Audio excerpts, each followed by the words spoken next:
Does the Gospel of Thomas tell us to get rich and go live off grid? It kind of sounds like it does. We'll look at that verse, number 110, in a second. This video is prompted by a discussion I had with somebody recently who talked. We had a big discussion about that one right there. And they were like, that's exactly what you need to do. That's what you do. You get away from the world. You get enough wealth that you can just go and live and be separate from all of it. And that sounds wonderful. Let's take a look at the verse. And it is number 110 here. Jesus said, whoever finds the world and becomes rich, let him renounce the world. All right, that's cryptic. And I'm going to say that as good as it sounds to get rich and then denounce the world, that's wonderful. But there's a deeper teaching in here that's layered in that if you do this, then it happens automatically. You get rich and you can leave the world behind. But what the hell does that mean? My name is Dan Paulson. Welcome to the video. The first thing I'm going to do might sound pretty strange to people, but I'm going to talk through it all. I'm going to introduce the same teaching from different locations that is held in different words, and we have to interpret them the same way. This is from the book of Luke and from the very first verse of what is called the Sermon on the Plain, his pivotal teaching. And he lifted up his eyes on his disciples and said, Blessed are the poor, for yours is the kingdom of God. Blessed are the poor, for yours is the kingdom of God. Interesting. If we go to Matthew, verse 1 of the Sermon on the Mount, chapter 5, verse 3, Blessed are the poor in spirit, for theirs is the kingdom of heaven. So we had blessed are the poor, for yours is the kingdom of God. Blessed are the poor in spirit, for theirs is the kingdom of heaven. And whoever finds the world and becomes rich, let him renounce the world. They really don't quite sound alike, do they? We're going to get there. They are going to be the same thing.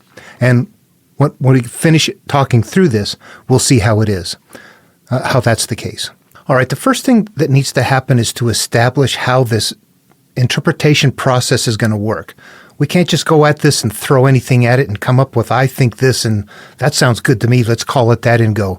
There's something very specific in here that if we use a certain procedure, we will find exactly what is nested in there, and we will find that that same thing is nested by all the masters, simply in different verbiage. So it's very incumbent upon us to use the same procedure. What is that procedure in Jesus material? We have to understand it's a body of work. You can't take one verse and say, let's understand this. How does it work?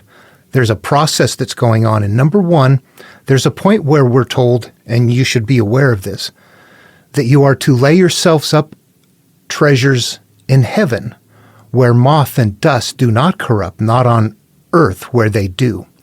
Now, to interpret that, what that really means is we understand that is it becomes a mental process right at that point. The treasures in heaven, heaven is a mental construct. It's a place, the kingdom of heaven within, like nirvana. It's a place of inner peace of, I have no fear and I've got all my past is resolved. I just feel good. All right, now probably the best way to explain this next part is to come up with an example. This is how you lay yourself up treasures on earth or in heaven. This is an interpretation process. This means physical, you interpret it physically, or you interpret it up here in the mind. How do you become poor in spirit? Is it if you are poor physically, blessed are the poor, for yours is the kingdom of God. Are you supposed to be a poor person? People don't like those verses because they don't make sense. Now, you're not supposed to add to or take away anything. So that means everything that we need is right there. We know that they're both mental processes. If we interpret them in such a way that we're interpreting them in the physical world, that means my wealth, my physical wealth, and that's not what it is. It's spiritual wealth. You must interpret it in a spiritual way. Actually, here's a better example. Fast is to the world. And somebody says, oh, I'm not supposed to eat for this time frame. That's what fasting is. That's laying yourself up treasures on earth. That's interpreting it as a physical thing. To lay up the treasures in heaven, you interpret it as it's something that's up here, and it has to be adjusted. What is fasting? In the physical world, it's not consuming food. So what would it be up in the mental world? It's not sitting there and turning on the TV, watching things happen, or observing life and observing and making judgment calls. It's very complicated for us today. So what's happening right there is if we understand that it's a mental process, that this poorness that we're seeking is something up here and not in the physical world, now we're laying ourselves up treasures in heaven, not on earth. So this is teaching us to turn inward with all of the material. Here's another example of how it would work. If we were to start in Genesis, for example, there's a point where Adam and Eve are naked, unashamed in the Garden of Eden, but after first sin, they become covered. Then when we get down to after the flood, Noah is drunk off of the wine from his vineyard and is naked in his tent. He's uncovered. If we lay ourselves up treasures on earth, we're not interpreting that. We're thinking that's exactly what happened. It's just like that. But if we understand that it's an analogous story, metaphorical, it's about us and it's about our life, then we can get something different out of it. We're going to begin to lay ourselves up treasures on heaven with that. That we are Adam and Eve, and being covered up, in this case, represents pain or shame. You might look in the physical world and say, I don't want to be naked. You're laying up that interpretation in the physical world on earth. If you say, oh, naked is about being uncovered, I got nothing to hide. I got no shame. You can know everything about me, and guess what? It doesn't bother me, and it doesn't bother my friends.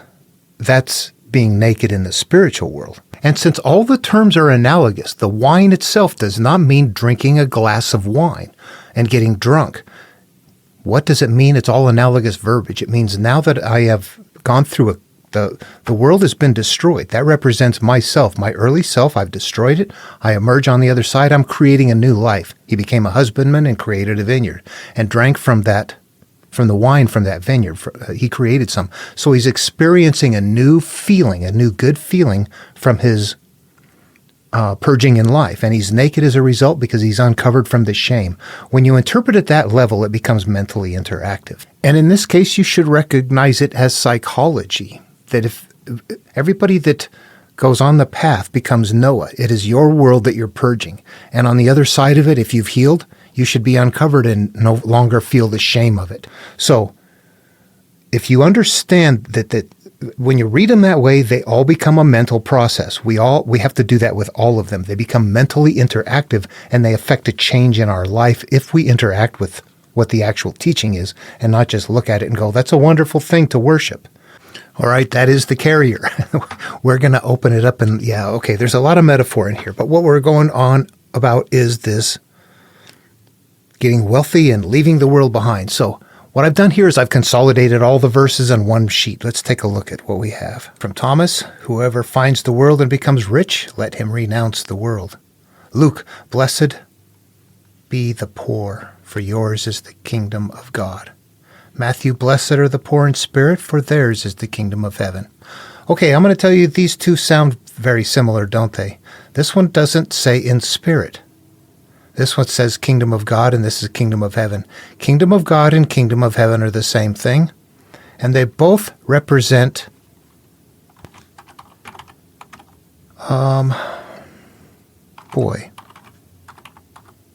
that's about the best I can say. Mental sanctity, peace of mind. You just feel good. You don't have fears. You're looking to live in a place like that. Okay, so both of them, the kingdom of God and the kingdom of heaven, that's it. Mental sanctity, peace of mind.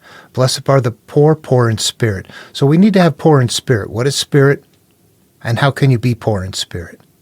And I'm going to say, regardless of that slight drop in verbiage where it doesn't say in spirit, that means mental. One of them leaves it out. What do we know? We're going to treat every one of them as mental anyway. We already know we're supposed to lay up treasures in heaven, so we don't need to be told again. We already know this is mental. Spirit is going to end up being the same thing as the mote in the eye or the ought against your brother. The spirit is going to end up being the bundle of memories that are running in the background, that when we're walking down the road and talking and yakking, we know exactly what to do. We take care of business along the way without thinking about it. I'm thinking of times back then. Today we can drive cross country and talk the whole way and take exits, and we barely even pay attention to what you're doing. You just automatically hit blinkers and things with that while you're talking. It's in the background. That right there is what we become. I'm talking about all the good stuff.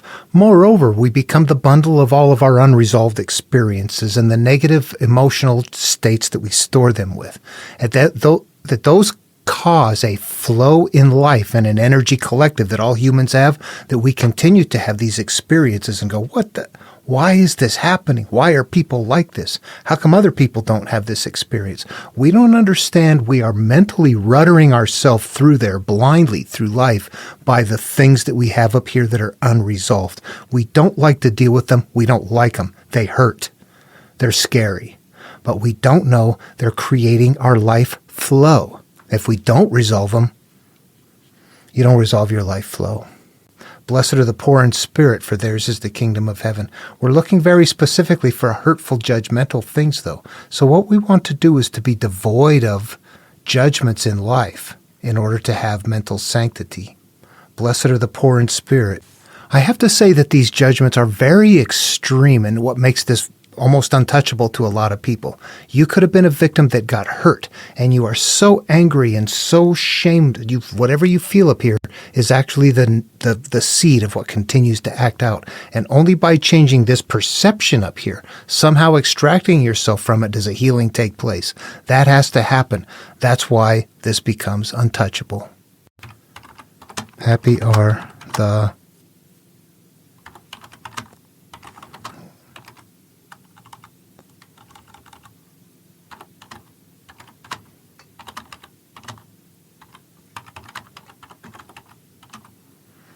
Okay, this doesn't tell you how to do it. Okay, there we go. Happy are the ones who let go of past hurts, for they will experience mental sanctity or peace of mind. Yeah, if you can let things go, the bundle of things we become. All right, the question I have for myself before moving on, am I comfortable with it, that I've got this right, for Luke and for Matthew? Blessed are the poor, for yours is the kingdom of God.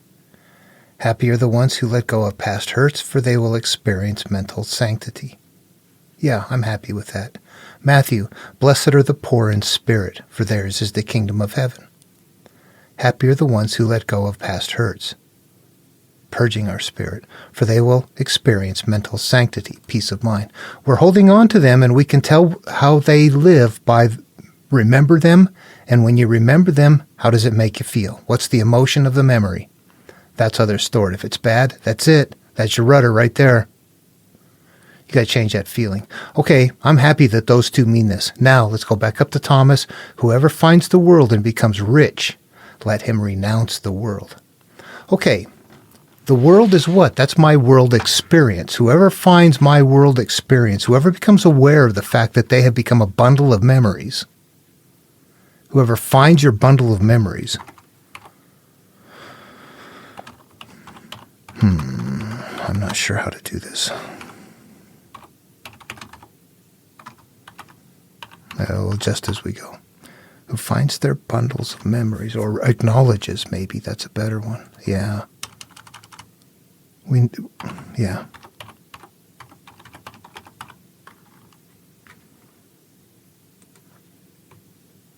And finds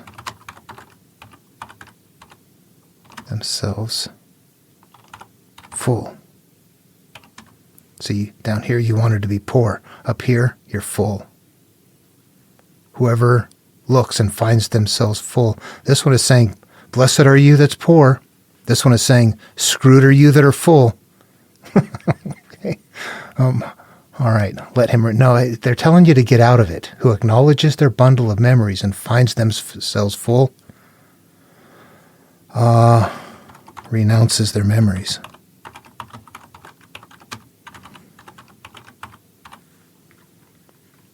Happy are the ones who let go of past hurts, for they will experience mental sanctity.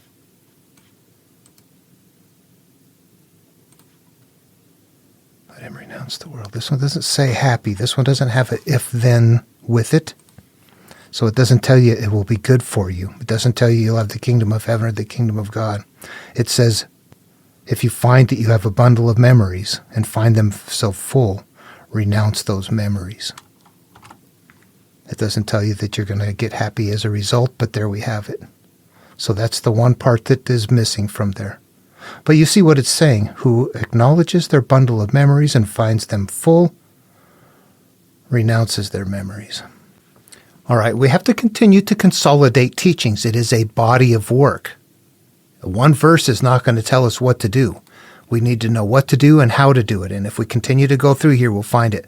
I've got the book of Matthew back up here. It's another teaching from Jesus within this body of work that is called the Sermon on the Mount. And this one says, verse number 23, "Therefore, if you bring your gift to the altar, and there you remember that your brother has aught against you, leave your gift at the altar and go your way first. Be reconciled to your brother, and then come and offer your gift." Okay, what does this mean? We have to do something here with this. It somehow plays out in the psyche. What's going on there? If you're leaving a gift at the altar, why is that? I'm looking for a better life. And while I'm looking for a better life, I remember I've got aught, or somebody's got aught against me. I have unresolved issues. This isn't just the neighbor across the fence for throwing a beer can across the other day. This is about what happened when you were a kid, and I've got something here that has never been resolved, and it bugs the hell out of me, and I'm ashamed of it, or something along the way of life. It's those things right there. It's that deep of that. Those are really what makes this so difficult to access. But those are really the things that direct us in life. That's what sucks. The stronger they feel, the more your life flows that way. All right, then it comes back and says, then come back and leave your gift at the altar. If you want a good life, you're going to have to resolve the issues that we're bringing with us, the judgments that we've made. It's that simple. We are living in a collective, and life. We're always wanting things. People want to manifest. How do I manifest? You know what they're teaching you from antiquity? If you clear out these energy rudders, the memories, the things that ought against your brother, the mote in the eye in their verbiage. If you resolve that stuff, then everything happens automatically. You don't have to sit and meditate for things. What you want will occur within reason. I mean, you still have to follow certain rules of, you don't hurt other people or take things from people. There's a flow that's happening. We're always in a flow. People ask, how do I get in and out of the Tao? You're never out of the Tao. I mean, there's times you're flowing through it in a very pure way. People that are in the zone, they're in the Tao. You're in the Tao too. They're just flowing smoothly without rudders. The people with rudders don't flow smoothly. But everybody's in the Tao. We've got a couple of similar sounding ones here in chapter 6, verses 4 and actually 6. 4, that your alms may be in secret, and your Father that sees in secret himself shall reward you openly. And down here, but when you pray, enter into your closet, and when you have shut the door, pray to your Father which is in secret, and your Father which sees in secret shall reward you openly. Okay, so what is this? What are we giving alms? What is really happening here? The alms, the Father, the seeing in secret. Okay, so this has to be mental. We have to do what? We're trying to find forgiveness in our minds, and when we resolve that, the Father who sees in secret rewards you openly, which means when you take care of the stuff up here that's in secret, then life flows automatically. It will be openly. But keep it to yourself, work on it. I don't mean the secret thing. I think it's going to be a personality thing. And let me tell you how it worked in my life. It started out kind of bleak in my childhood, and I ended up as a homeless kid for a while. And I've got to a point where I am now in life. I was able to retire early, and I look back on my life and I realized that things happened along the way sequentially that somehow just seemed to unfold. At some point you can look at it and go, it almost looks like it was a predestined path. But I think what happens is that the sequence was this, that I was such a personality type that I couldn't carry shame. I couldn't carry the weight of guilt. I couldn't. I always had to unburden myself. And in doing that, what happens is that things begin to happen along the way. You're kind of purging those things. Now, there's other stuff that were more problematic, things that were shameful I was not going to resolve. But once I learned this process and what to do, I realized, okay, it doesn't matter what the emotion is. You got to resolve it. And you have to find a way to get over the emotion of the fear of it, or it's not going to be resolved. But once you do resolve it and the fear is gone and you don't feel it anymore, you don't flow with it anymore, life just works. And things continued to happen for me that I could never have predicted. They got me. I always wanted to be able to get to a point where I had control of my time. And that's what this was about here. This was the whole idea that you're supposed to find riches and then leave the world. The idea sounds good, but ultimately, if it happens up here, as within, so without, the outer world happens if you align the inner world. In fact, let me put it this way. What does your outer world look like? That's the way your inner mind, your inner world is currently aligned. If you want to change that outer world, you have to change the alignment of this up here. And then it happens automatically. Your Father will reward you openly, but you got to take care of it in secret. You have to resolve it in secret. The closet, closing the door, that's all mental. That's all representative going up into, what is that? You just entered the narrow gate and went into, if that was on the template, that would have been crossing the threshold and going into the belly of the whale. You went into the closet after and closed the door. You went into a tomb and rolled the stone over it. You went into the whale who swallowed you. All of those are going to be the same sort of teaching that mean we go up here to resolve the issues. They unfold that way. If we don't treat them that way, we don't get the real truth. And the atheist is right to say that didn't happen. It's not true. But the atheist won't carry the material. The theist will carry the material.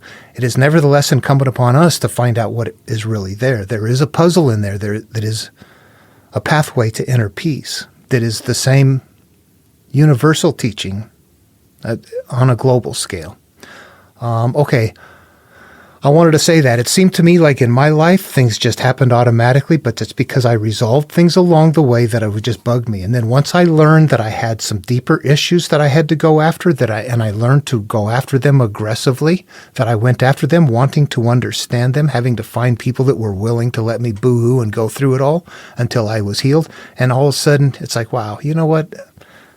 Are you serious? That just happened? Wow, that's magical. Wow, that happened. Oh, that just happened. So I was able to, by the time I retired, I'm not wealthy. Let me rephrase that. I'm very wealthy, but I have control of my time. I can't jump on a plane and fly around the world, but I don't have house payments. I paid off my house before I retired. I drive a car with 250,000 miles on it, a Nissan that's in good shape. It's I live kind of relaxed. I don't live over the top. I live fine though, and I do exactly what I want to. I'm having fun. I don't feel like this is exactly where I want to be in life. I wanted to have control of my time and to study and to understand some things from way back, and so that came about. But honestly, for me, the experience there was also experiential, that this pathway does work, but it works by resolving the issues you're bringing with you, not by simply going after the stuff that you want. You're always going after the stuff that you want. It doesn't happen because you're not trying hard enough. It comes because you're dragging baggage, because we're anchored to things. If we take those anchors out, those anchors are what? Think of your memories, what bothers you. That's what steers you. It's an emotional field we live in life. You want to be happy, you have to get rid of the rudders that are not happy rudders. That's it. Sounds easy, and it is. It is easy. It's just emotionally difficult. We're afraid of it. We're scared of it. That's what makes it difficult. Okay, hope that was helpful and that it answers the question. Yes, get rich and fastest of the world. I've done that, but it happened because I found that I had gotten rich up here, and I needed to get rid of all of the stuff that I had with me. And now my life is that way. Yeah. All right. Hope this was helpful and interesting. Questions, comments, I'd appreciate it. See you in the next video.